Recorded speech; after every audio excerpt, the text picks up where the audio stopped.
Yosa, kembali lagi di Kako Anime. Dan ya, ini dia full review manga One Piece chapter 1167 berjudul Putra Ida. Dengan cover story, Nojiko dan juga Genzo melihat seekor kucing yang mencoba mencuri sebuah buku, tapi mereka tidak terlihat marah.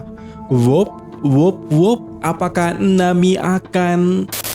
Oke, di halaman pertama di chapter kali ini disambut dengan komentar editor yang berkata kekacauan dunia setelah insiden God Valley, dan narator berkata di sana 33 tahun yang lalu, yaitu 5 tahun setelah insiden God Valley, di mana di panel itu kita melihat banyak orang bereaksi atas sesuatu hal, sementara Morgan mencatatnya. Kau tahu, saat aku berpikir bajak laut di sana muncul, saat itu terjadi pula dari dalam kabut di belakang mereka muncul bayangan yang sangat besar. Dan terlihat di panel itu ya, warga tadi itu yang berkata jadi saksi sebuah tragedi. Di bajunya tertulis Honto Dayo, seperti menjelaskan kalau orang ini berkata sejujur-jujurnya. Dan ada pria botak di sana pula yang dari ekspresinya dan juga tulisan atau tato di kepalanya berkata, kebanyakan yeping nih orang. Sementara itu ya, di panel berikutnya scene berada di Impel Down, di bawah permukaan air laut. Di sana terjadi pula gosip antara para tahanan atau mantan bajak laut di sana. Yang mana ya, di sana dia berkata, dan boom, sebelum aku sadar kapalnya sudah rusak parah, kami semua tenggelam ke kuburan laut. Lalu ada tahanan lain yang berkata, ayolah pasti itu Sea King kan? Namun orang yang tadi berkata membantahnya, kagak kocak, ini berbeda, ini hampir seperti manusia. Lalu ya, di panel lainnya kita melihat reporter lainnya di sana selain Morgan juga bertanya kepada seseorang nelayan, apakah itu wilayah Florian Triangle? Namun nelayan itu berkata, tidak, sama sekali tidak, bukan Florian Triangle. Kami tidak pergi sejauh itu untuk memancing, apalagi mendekatinya. Pokoknya makhluk itu adalah monster yang bentuknya seperti manusia. Lalu di halaman berikutnya, narator kembali berkata, saat itu tersebar sebuah desas-desus di seluruh Grand Line. Isinya bahwa telah muncul seseorang iblis di lautan yang dipenuhi kabut tebal yang menyerang kapal-kapal bajak laut secara khusus. Namun sebenarnya itu tidak lain hanyalah Harald di lautan, di mana banyak orang bahkan belum pernah melihat raksasa biasa. Wujudnya menjadi perwujudan ketakutan di mata mereka. Begitulah Harald membantu angkatan laut sebagai wujud menepati janjinya untuk menebus 1000 tahun kesalahan Giant. Dan yap, kita bisa melihat Harald di sini yang tiba-tiba nge-spawn dari kabut dan membantai bajak laut yang ada di sana. Dan sedikit ya kita menganalisisnya. Jadi ya, di halaman 1 dan kedua ini itu terjadi isu di kalangan pelaut, entah itu bajak laut maupun sekedar nelayan yang pergi melaut, kalau ada anomali raksasa, tapi itu adalah Harald. Namun media kocak di sana malah mulai menyangkut pautkannya dengan Florian Triangle. Untung saja nelayan yang ini ya itu berkata jujur kalau dia bahkan tidak berada di wilayah Florian Triangle. Jadi nih, kalau diibaratkan ya, misalnya ada berita di mana terjadi kecelakaan di suatu jembatan, Morgan akan menyampaikan faktanya bahwa terjadi kecelakaan karena mungkin pengemudi mengebut atau meleng, tapi akan ada media lain yang akan bilang jembatannya angker. Jadi intinya adalah yang membuat heboh itu sebenarnya adalah Harald, karena banyak manusia di sana yang belum pernah melihat ukuran Giant segede itu atau bahkan Giant sekalipun ya. Dan Florian Triangle hanya ada isu-isu yang disangkut pautkan. Oke, lanjut di halaman berikutnya. Kali ini kita melihat para bajak laut setelah insiden God Valley, di mana kita bisa melihat orang-orang yang akan jadi orang terkenal berikutnya. Dan narator di sana berkata ya, dari isu-isu di Greenland itu, di tempat lainnya atau sementara itu para bajak laut, satu-satunya perhatian mereka adalah perebutan kekuasaan untuk menguasai wilayah yang berpengaruh. Ada sebuah kru yang berhasil mencapai hal yang mustahil, dan mereka adalah satu-satunya yang telah mengelilingi satu dunia. yaitu kru Raja Bajak Laut Gold Roger. Dan sementara itu ya, di halaman berikutnya kita melihat dampak dari eksekusi Roger yang kembali dijelaskan oleh narator. Eksekusi publik Raja Bajak Laut yang ditangkap tidak lama setelah itu seharusnya menjadi upacara perayaan dan unjuk kekuatan serta dominasi world government. Tetapi keadaannya berbalik dan dunia memasuki era baru yang lebih gila dan penuh kekacauan. Dan dalam upaya mengejar harta agung yang ditinggalkan Roger itu One Piece, dan karena dimulainya era bajak laut besar yang mengejutkan semua orang, Marine terpaksa merekrut puluhan giant dari seluruh dunia untuk memperkuat kekuatan militernya. Lalu ya, di halaman berikutnya scene beralih ke Marijoa dan kita bisa melihat narator kembali berbicara. Di sisi lain, setelah Harald mulai bekerja untuk Marine dan tunduk kepada mereka, akhirnya diperbolehkan untuk secara resmi mengunjungi Marijoa pada tahun itu. Dan ya, kita bisa melihat ya, waktu Harald datang lagi di era itu, ada banyak Tenryubitot yang terkejut melihat Harald di sana, bahkan ada yang ingin membuat Harald jadi budaknya. Mungkin ya, para Tenryubitot itu adalah gen baru karena terakhir kali Harald ke Marijoa itu 56 tahun yang lalu. Dan saat itu, di timeline 25 tahun yang lalu, Harald resmi menemui Gorose. Dan kalimat pertama yang keluar dari mulut Harald, di sana ya Harald bertanya, "Selosi?" Dan Warkuri meresponnya, "Kami akan memberimu pangkat pedang penguasa yang patuh, Godblade Harald. Mulai sekarang, kau akan menjadi asisten atau kenek para kesatria suci atau God Knight." Dan di sana ya kita bisa melihat Harald memamerkan tato selosinya itu sambil berkata, "Sungguh sebuah kehormatan." Kemudian ya, di panel berikutnya, Gorosei menjelaskan dengan berkata, kontrak atau tanda itu memiliki 3 tingkatan. Kontrak Selosi hanya kontrak biasa, tapi untuk kontrak Deep Sea dan juga kontrak Abyss Sea hanya dibuat dengan 13 orang saja, dan keduanya adalah kontrak dengan dewa. Tentu saja itu membuat Harald bertanya-tanya siapa yang kau maksud dengan dewa. Namun Nasujuro menjelaskannya, jika suatu hari nanti kau menjadi God Knight, kau akan mengetahui betapa dalamnya dunia ini. Dan di sana Harald langsung berkata, apakah saat itu Elbaf bisa bergabung dengan World Government? Yang mana Sartun langsung meresponnya, tentu saja Harald. Pada saat itu kami akan mengumumkan kepada dunia bahwa kami menyambut kalian bergabung dengan World Government. Dan Harald yang mendengarnya langsung ceria dan berkata, terima kasih, aku akan melakukan apapun yang diperlukan untuk mewujudkannya. Lalu ya, di panel lainnya, Harald tiba di kawasan God Knight. Di sana Harald bertemu dengan Garling yang merupakan pimpinan dari God Knight. Dan kita juga bisa melihat di sana Somber masih muda atau sebelum setua saat ini, dan bahkan kita bisa melihat Shamrock di sana style rambutnya masih sama seperti Shanks.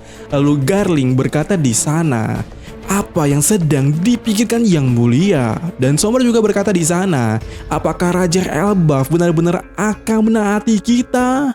Lalu Garling berkata kembali kepada Harald, simpan denden musuh jarak jauh ini. Kami akan memanggilmu kapanpun kami butuhkan. Kau boleh kembali ke dunia bawah, tapi jangan berani mengucapkan sepatah kata pun tentang apa yang terjadi di sini. Dan Harald cuma bisa bilang, baik. Kemudian ya, timeline berada di 20 tahun yang lalu yang berada di Ryugu Kingdom. Di sana, Harald dan Neptune lagi senang-senangnya dan tertawa serta minum-minum. Harald ya sampai berkata, sudah lama aku tidak tertawa seperti ini, Neptune. Dan Neptune juga berkata di sana, ya, kita berdua dibebani oleh banyak kesedihan. Yang mana kemudiannya di panel berikutnya, Neptune berkata kepada Harald, aku rasa anakmu itu tidak nakal secara alami. Ayolah, apakah kau lupa bagaimana dirimu saat masih kecil? Dan Harald hanya tertawa di sana dan berkata, berkata, "Jangan ingatkan aku soal itu lagi." Lalu Neptune di sana mulai berbicara yang membuat Harald kaget. Sebenarnya seorang peramal meramalkan bahwa aku akan dikaruniai seorang putri setelah 4 tahun. Apa pendapatmu kalau kita menjodohkannya dengan Loki? Tentu saja Harald yang mendengar langsung bilang, "Itu mustahil, tidak mungkin." Tapi Neptune kembali berkata, "Jangan pernah berpikir bahwa dia akan jadi putri duyung biasa. Mungkin ia terlahir dengan kekuatan yang tidak akan bisa dikendalikan." Dan Harald langsung berkata, "Ini sempurna kalau begitu. Mari kita bersulang untuk putraku yang nakal dan putrimu yang berbulu lebat. Moza-moza." Dan Neptune langsung ngegas di sana sambil berkata, "Dia tidak akan begitu." Kemudian ya, scene beralih ke Elbaf di tahun yang sama, yaitu 20 tahun yang lalu. Di perpustakaan Elbaf di sana telah dibangun, dan kita lihat di sana Harald dan Saul saling berbicara. Yang mana ya, Harald berkata, "Tentu saja Saul, kau dipersilakan untuk tinggal di sini sesukamu." Lalu Harald kembali berkata, "Apakah kau punya rencana atau masalah?" Tentu saja Saul kebingungan atas pertanyaan itu. Tapi Harald kemudiannya berkata, "Bagaimana pendapatmu jika kita bekerja sama dengan orang-orang berilmu di Elbaf ini untuk membuka sekolah di tempat ini?" Dan Saul tersenyum serta berkata, "Sekolah ya, ide yang bagus." Kemudian ya, di halaman berikutnya, scene berada di 15 tahun yang lalu, terjadi insiden di Marijoa. Terdengar Tenryubito yang kesal, "Woi, budak-budak kabur, ada yang menghancurkan kandangku." Lalu seseorang berteriak, "Cepat, ayo pergi, apakah kalian mau mendekam di sini selama menjadi budak?" Yang mana ya, di panel lainnya atau di panel berikutnya, kita melihat Visser Tiger di sana berlari dan sampai dia dihadang oleh seseorang. Dan di sana ya, Visser Tiger berkata, "Sial, apakah dia salah satu God Knight?" Lalu kita melihat Shanks, ya ini Shanks walaupun dalam siluet, tapi ini Shanks menebas ke arah Visser Tiger. Tapi Shanks di sana hanya membebaskan borgolnya Visser sambil berkata, "Aku telah membuka gudang senjata, gunakan itu." Sementara itu ya, di sisi Visser Tiger yang awalnya hendak menyerang Shanks langsung kaget ketika borgolnya lah yang dihancurkannya. Dan menariknya, di sini adalah kita bisa melihat Visser Tiger sempat merobek perban di mata Shanks. Dan aku nggak tahu apakah ini darah yang keluar dari Shanks atau bagaimana. Kalau itu darah, berarti bisa dipastikan luka Shanks ini masih baru atau masih basah. Lalu, di momen ini kita melihat Hancock dan saudaranya yang menangis karena akhirnya bisa kabur. Begitu juga dengan Koala dengan seseorang siluet yang mengajaknya untuk cepat kabur dari sana. Lalu ya, narator berkata kalau insiden penyerangan di Tanah Suci Marijoa dipimpin oleh Visser Tiger yang kemudian menjadi kapten bajak laut Matahari. Kemudian di Marijoa setelah insiden itu, Harald datang dan berkata, "Sepertinya kalian mengalami masa sulit." Sementara Sommer berkata pula di sana, "Diduga ada seseorang dari pihak kita, pihak pemerintah yang membuka gudang senjata untuk mereka. Dan kami sedang menyelidiki pelakunya saat ini." Lalu Garling ya sambil memegang tubuh anaknya berkata kepada Harald, "Izinkan aku memperkenalkan padamu Harald. Namanya Shanks. Ia adalah adik dari Shamrock yang terpisah darinya karena suatu kondisi yang terjadi. Sepertinya dia kembali setelah menelan pahitnya kehidupan di dunia bawah. Jika dia mendapatkan kontrak laut dalam atau deep sea, maka ia kemungkinan akan segera menjadi kekuatan yang setara dengan Shamrock. Shanks adalah asisten atau connect kita saat ini dengan kedudukan sebagai Godblade yang patuh sama sepertimu." Dan Harald meresponnya, "Aku tahu, aku mengatakan hal yang sama saat pertama kali melihat Shamrock, tapi aku merasa pernah bertemu denganmu sebelumnya. Wajahmu tidak asing bagiku." Namun si Shanks ini yang marah. "Aku tidak tahu dan tidak peduli, kau hanyalah orang biasa yang besar. Maka jangan berbicara padaku dengan ramah. Darah Figerland mengalir di nadiku. Oleh karena itu, tidak diragukan lagi kalau aku akan jadi God Knight sebelum kau." Dan Harald terlihat panik di sana sambil berkata, "Sepertinya aku salah mengira orang lain lagi." Tapi kita bisa melihat di sana, si Shanks ini menundukkan wajahnya sambil memejamkan matanya. Lalu ya, di halaman berikutnya, Shanks berbicara kepada Shamrock. "Mari kita pergi, Shamrock. Ajari aku lebih banyak tentang tanah suci. Aku ingin mendapatkan kehormatan menangkap penyebab insiden itu. Apakah kalian menemukan bukti apapun?" Namun Shamrock berkata di sana, "Tidak perlu terburu-buru. Kau bisa melakukannya setelah pulih dari cederamu itu, Shanks." Namun Shanks merasa kesal dengan berkata, "Kau tidak akan mengerti perasaanku setelah menyia-nyiakan 24 tahun hidup dengan sia-sia. Tidak heran aku merasa berbeda dari orang-orang di sekitarku. Itu adalah kehidupan yang menjijikan dalam setiap detailnya." Dan Harald yang di sana ingin pergi kembali menoleh ke belakang melihat Shanks di sana, seakan-akan Harald tahu siapa sebenarnya orang yang tadi itu acting ya. Tapi di sini aku tidak tahu apa yang sebenarnya terjadi. Apakah Shanks memberikan kode kepada Harald dengan nunduk ini atau kesemacamnya. Tapi Sin kemudian ya masuk ke Elbaf kembali. Di sana terdengar suara, "Aku tidak bisa berbuat apa-apa dengan pengetahuanku saat ini yang terbatas di bidang medis. Kita harus menghubungi Harald dan memberitahunya agar ia membawa dokter yang ulung ke sini dan obat yang efektif." Ternyata diketahui kalau Ida sedang sakit dan di sana Ida berkata, "Jangan lakukan itu. Harald sedang sibuk dengan misinya. Bukankah kita membina hubungan dengan pemerintah demi kasus-kasus seperti ini? Penyakit seperti ini akan sembuh dengan sendirinya." Namun pria di sana berkata kembali, "Tapi kondisimu memburuk dari hari ke hari. Harald akan menangis jika kau tidak sembuh. Kau tahu setiap kali Harald kembali akhir-akhir ini, dia pergi ke rumah para tetua desa satu persatu untuk mengizinkannya menganggapmu sebagai istri yang sah." Dan Ida yang di sana sambil batuk berkata kembali, "Sungguh bodoh. Aku suka bar itu karena setiap kali aku berteman dan melayani pelaut yang datang dari negeri yang tidak kukenal, aku merasa sedikit bahwa aku telah membantu Harald dalam usahanya." Kemudian ya di halaman berikutnya, Loki berteriak di sana, "Hoi, nenek asing!" Tapi di sana Mato langsung keluar rumah dan memarahi Loki. Tapi Loki di sana berkata, "Bawakan daging ini kepada nenek itu." Yap, Loki menangkap tangkapan besar. Lalu Loki berkata pula di sana, "Bar minuman itu adalah tempatku bersantai. Aku ingin kau cepat sembuh dan kembali membukanya." Wop wop, Loki sangat perhatian walaupun alasannya dibuat-buat. Sementara itu, yang di dalam rumah, pria tadi itu bilang, "Dasar si Loki udah gede juga kelakuannya gak berubah-berubah. Ida, kau adalah satu-satunya yang bisa menjinakkannya." Dan Hairudin pergi ke laut bersama teman-temannya untuk mencari dokter untukmu. Kau dicintai oleh semua orang sebagaimana kedua putramu mencintaimu.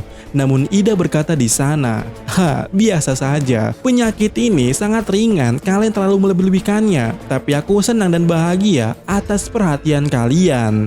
Kemudian ya di halaman terakhir pada chapter kali ini, halaman ganda. Di desa tempat kampung halaman Astrid, di sana Loki mendengar fakta yang sangat menohok. Sampai Loki berkata, "Katakan lagi apa yang kau katakan tadi." Terlihat warga di sana berkata kepada Loki, "Sudah kubilang, tentu saja kami tidak akan membiarkan wanita asing tadi itu menjadi istri yang sah. Apakah kau tidak setuju dengan kami, Loki? Kami adalah klan istri sah, Estrida. Kami tidak akan menyerahkan kekayaan dan kedudukannya kepada orang asing itu. Dan karena itu, kami menyelinapkan racun ini padanya. Ini adalah ekstrak dari jamur ergot dan tidak akan ada seorang pun yang bisa mengobatinya. Takdirnya adalah kematian yang tak terhindarkan." Sementara itu ya di tempat Ida makin lemah sampai pria tadi menyuruh Moto untuk segera hubungi Harald. Dan di panel itu Ida berkata dengan pelan, "Meskipun benar aku bukan yang melahirkan Loki, tetapi aku menganggapnya sebagai putraku yang tercinta dan aku tidak akan membeda-bedakannya dengan Hairudin." Lalu ya Sin kembali ke tempatnya Loki. Loki yang mendengar fakta tadi itu ya mengamuk di sana dan di tempat itu sudah kebakaran. Loki berkata, Ida tidak akan mati karena racun itu kan?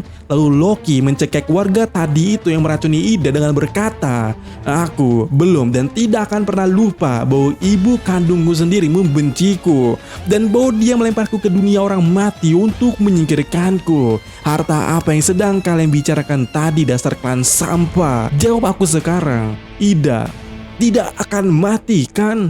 Dan di saat itu ya, Loki mengingat kejadian saat Ida mengajak Loki untuk tinggal bersamanya. Lalu Loki berkata atau berteriak di sana, Ida adalah ibu satu-satunya dalam hidupku. Dan chapter kali ini ditutup dengan komentar editor yang berkata, dia mengungkapkan perasaan sebenarnya.